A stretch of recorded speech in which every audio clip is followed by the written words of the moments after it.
Olá, aqui é a Ana Espíndola. Nós estamos lendo o livro Despertar da Leoa, da autora Lisa Beverly, da editora Chara. Levante-se e transforme o seu mundo. Estamos no capítulo 9, áudio 19. Visão noturna. Agora, irmã da luz, não posso esperar para compartilhar com você outro atributo que aprendi sobre a leoa. Como você já sabe, as leoas vivem na luz. Caçam no escuro, mas como elas administram essas caçadas no escuro? Será o seu olfato aguçado ou a sua habilidade de ouvir? Nenhum dos dois. Nossas irmãs leoas, na verdade, enxergam no escuro. Como? As leoas e outros membros da família dos felinos têm essa habilidade única de capturar, refratar e depois refletir a luz. Em outras palavras, elas têm a capacidade de transformar qualquer luz de seu ambiente em visão. Em trevas completas, uma leoa é tão cega quanto você e eu seríamos.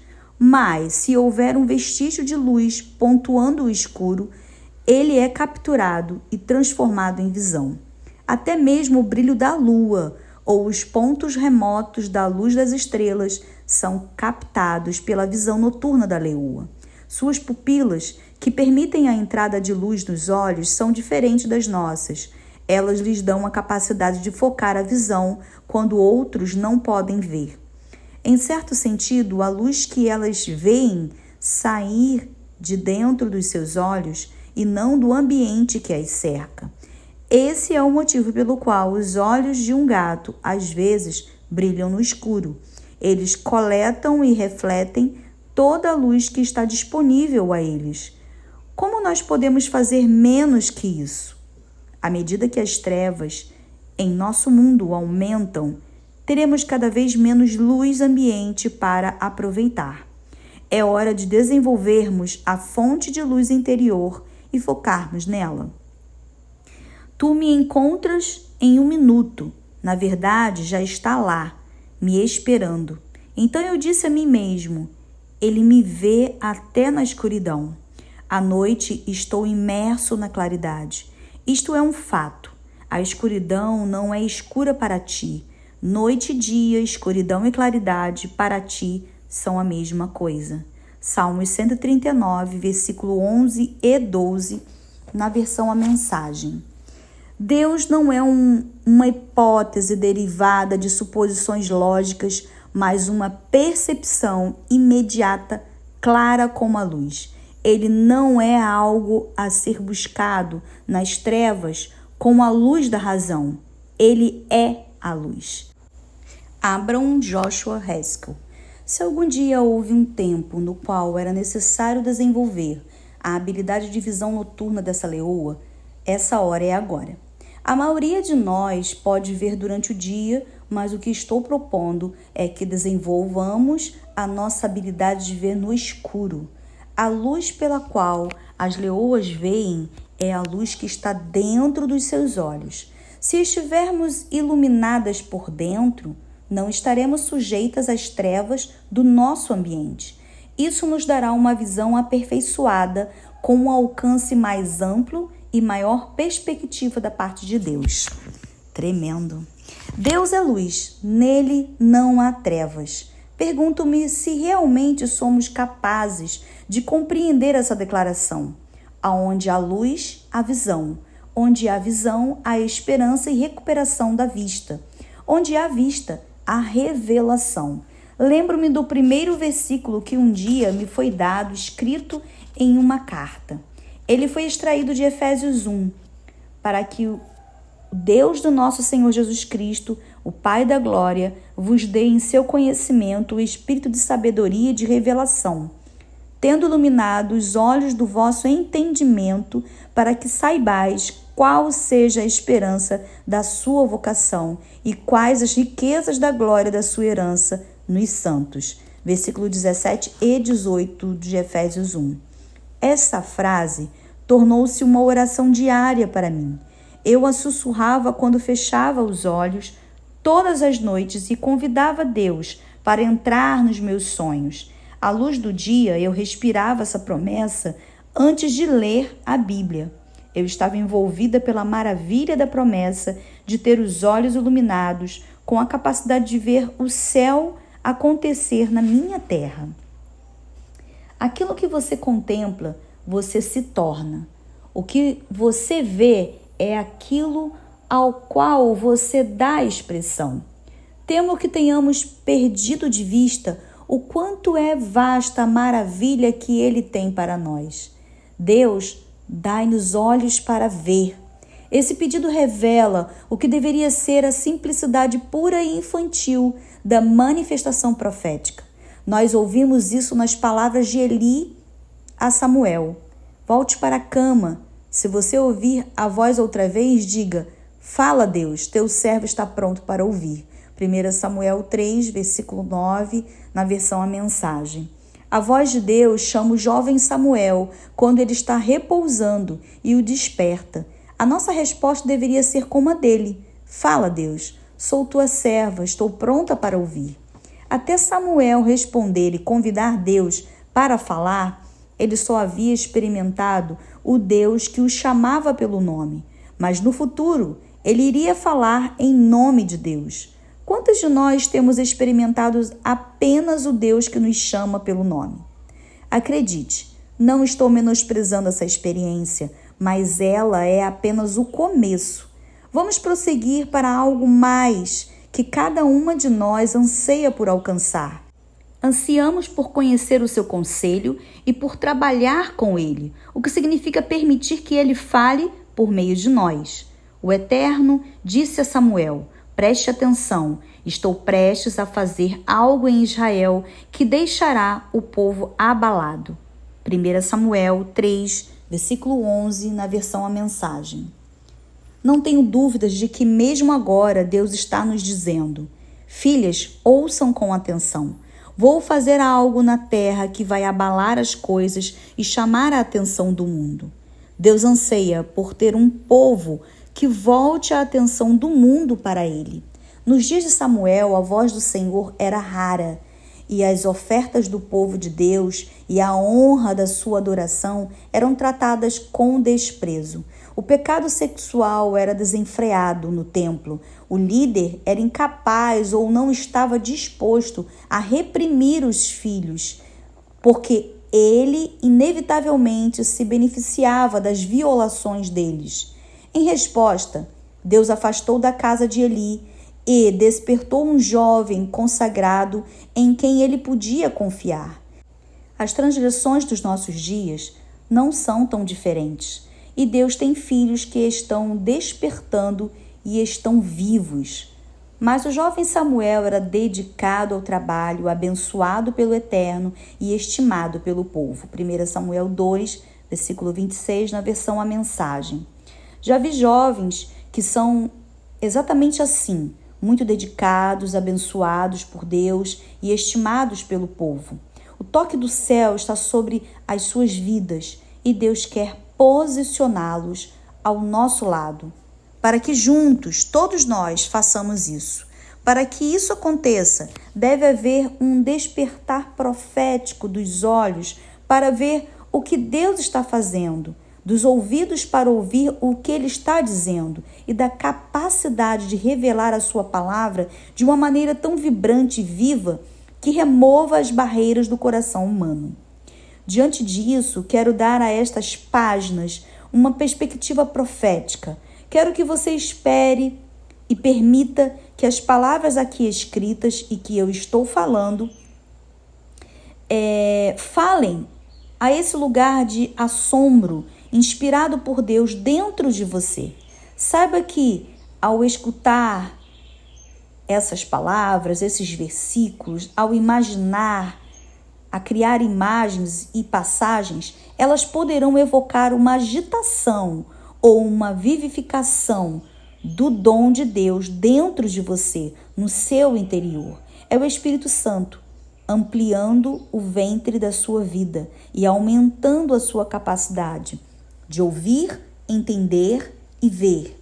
Certa vez, depois que terminei de falar, uma bela jovem que Deus está ungindo poderosamente veio a mim e disse: Todas as vezes que ouço você falar, o bebê dentro de mim se agita. Ela não estava esperando um filho, pelo menos não da maneira que conhecemos. Ela estava se referindo ao avivamento de alguma coisa de Deus dentro dela, e ela não sabia de que outra maneira descrever isso. Talvez você tenha sentido a mesma agitação dentro de você, e quem sabe você já esteja dizendo: não sou profeta, sou uma dona de casa, sou uma adolescente, sou uma empresária, sou uma avó. Talvez, quando você ouve a palavra profeta, tudo que lhe vem à mente é Jeremias, preso com fogo em seus ossos, ou Jonas no ventre de uma baleia. Bem, eu concordo que a sua vida parece muito diferente da deles. E talvez você não seja de fato um profeta, mas posso dizer que isso não significa que você não seja alguém profético. Ser profético é ter tanto um visionário quanto alguém que vê à distância, o que lhe dá uma capacidade estratégica para prever coisas. Até as nossas orações tomam a forma de uma previsão. Sabemos que Ele ouve, portanto sabemos que Ele responde e nos mostrará coisas grandes e poderosas que anteriormente não sabíamos. Oramos e aguardamos com expectativa. Na época em que Jesus andou sobre a terra, os fariseus tinham perdido seu sentido de visão. A vida e as palavras de Jesus eram um confronto constante para sua cegueira, o que os enfurecia. Em João 5, Jesus os irritara novamente, mas dessa vez era porque ele havia curado no sábado. Isso violou as leis sabáticas deles. Mas é importante observar que o que Jesus fez estava de acordo com o mandamento de Deus, que instruía o povo de Deus a honrar, lembrar e santificar o sábado. O que podia ser mais santo do que curar um homem aleijado? Aos olhos deles, era mais santo não fazer nada. Ou, se uma cura tivesse de acontecer, pelo menos deveria acontecer em um outro dia da semana. Cegos por regras e regulamentos, eles tropeçavam. Jesus defende-se: meu pai trabalha o tempo todo, mesmo no sábado, e eu também. A resposta irritou os judeus, que agora queriam não apenas denunciá-lo, queriam matá-lo. Ele não estava apenas quebrando o sábado, mas estava dizendo que Deus era o seu pai, pondo-se no nível do próprio Deus. Jesus finalmente se explicou. Digo a verdade para vocês, o filho não pode fazer algo de forma independente, mas apenas o que vê o pai fazer. O que o pai faz, o filho faz. O pai ama o filho e o inclui em todos os seus planos. João 5, do versículo 17 ao 20, na versão A Mensagem. O sábado não tem a ver com o nosso trabalho, tem a ver com descansar na obra de Deus. A conversa direta de Jesus nos deixa com algumas perguntas para responder. Primeiro, você é uma filha de Deus? Você quer ver o que o seu pai está fazendo? Você quer ser incluída nisso? Você quer ser apenas uma portadora da luz ou alguém que expulsa as trevas? Você está feliz vivendo essa vida cristã de modo independente? Você quer levar as maravilhas de Deus para um mundo esgotado, desiludido, moribundo e ferido? Jesus não era misterioso, mas por onde ele ia levava as maravilhas de Deus. Se Jesus, o Filho de Deus, não podia fazer nada de si mesmo, então nós não podemos fazer nada em nós mesmas e de nós mesmas, sem a percepção iluminada do Espírito Santo. Assim como ele andou, devemos nós andar. Temos a promessa da sua ajuda. Para enfatizar isso, vamos rever Atos 2. Nos últimos dias, Deus diz, vamos lá: vou derramar o meu espírito sobre todo tipo de gente. Seus filhos vão profetizar e também suas filhas. Seus jovens terão visões, seus velhos terão sonhos. Quando chegar a hora, vou derramar meu espírito sobre todos os que me servem, homens e mulheres de igual modo, e eles vão profetizar. Mostrarei maravilhas no céu e sinais na terra: sangue, fogo e fumaça. O sol ficará escuro e a lua vermelha, antes que chegue o dia do Senhor, o dia tremendo e maravilhoso. E quem pedir ajuda a mim, Deus, será salvo. Atos 2, versículo 17 a 21, na versão A Mensagem. Ainda temos a promessa das palavras do vento nesses últimos dias. Creia-me, à primeira vista, pergunto-me por que Deus nos escolheria. Ao viajar pelo nosso planeta e olhar em volta, creio que este não é o povo ou a época em que eu teria escolhido para derramar o meu espírito. Eu teria escolhido uma época muito melhor, mais pura, mais segura, quando as coisas não estivessem tão confusas e incertas.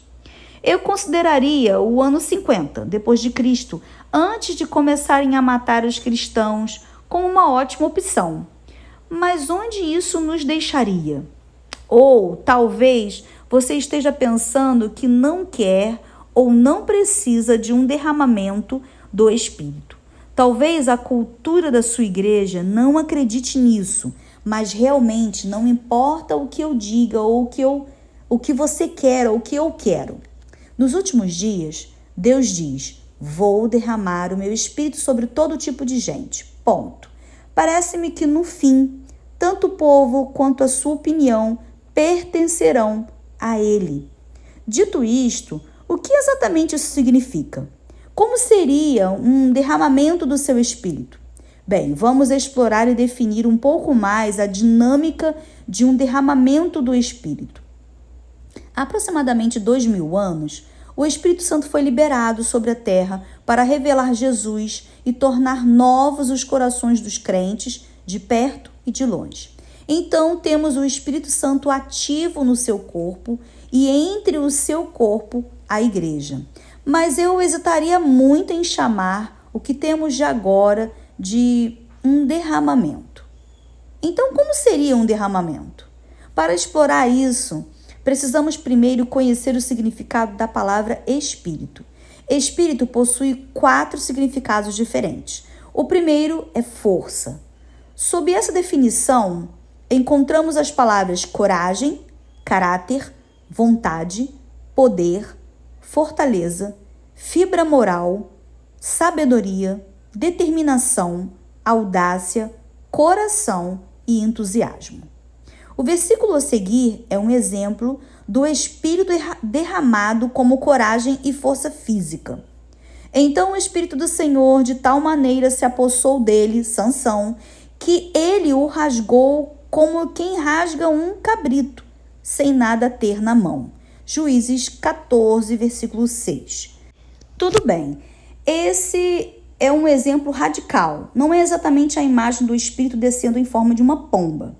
Um exemplo do Espírito como sabedoria e fortaleza moral seria este: repousará sobre ele o Espírito do Senhor, o Espírito de sabedoria e de entendimento, o Espírito de conselho e de fortaleza, o Espírito de conhecimento e de temor do Senhor. Isaías 11, versículo 2. E também: cria em mim, ó Deus, um coração puro e renova dentro de mim um espírito inabalável. Salmos 51, versículo 10. E ainda o Espírito derramado como capacidade e habilidade. E o enchido ao Espírito de Deus, de habilidade, de inteligência e de conhecimento em todo o artifício. Êxodo 31, versículo 3. Por último, eis um versículo que representa o Espírito como um coração. Dar-lhe-ei um só coração, espírito novo porei dentro deles. Tirarei da sua carne o coração de pedra e lhes darei coração de carne. Ezequiel 11, 19. Então temos a segunda definição principal de espírito, e ela se encontra sobre a palavra alma. Sob esse título estão as palavras ser interior, força vital e essência. O espírito firme sustém o homem na sua doença, mas o espírito abatido, quem o pode suportar? Provérbios 18, 14.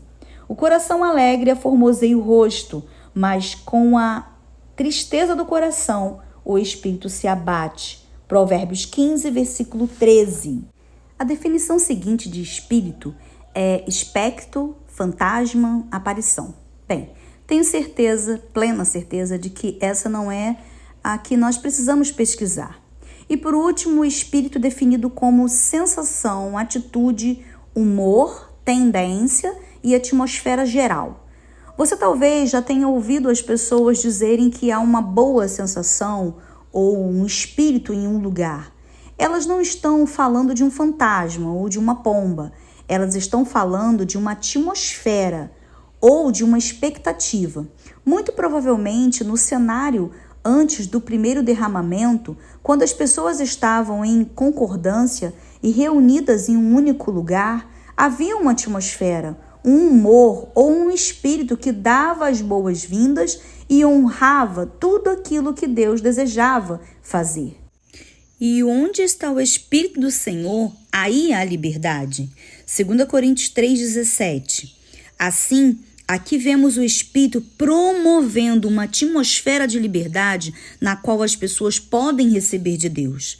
Você provavelmente percebeu que eu não defini Espírito como o dom de línguas. As línguas não passam de uma das manifestações ou evidências da presença do Espírito Santo, mas as línguas não são toda a expressão do Espírito Santo. Toda a expressão do Espírito Santo.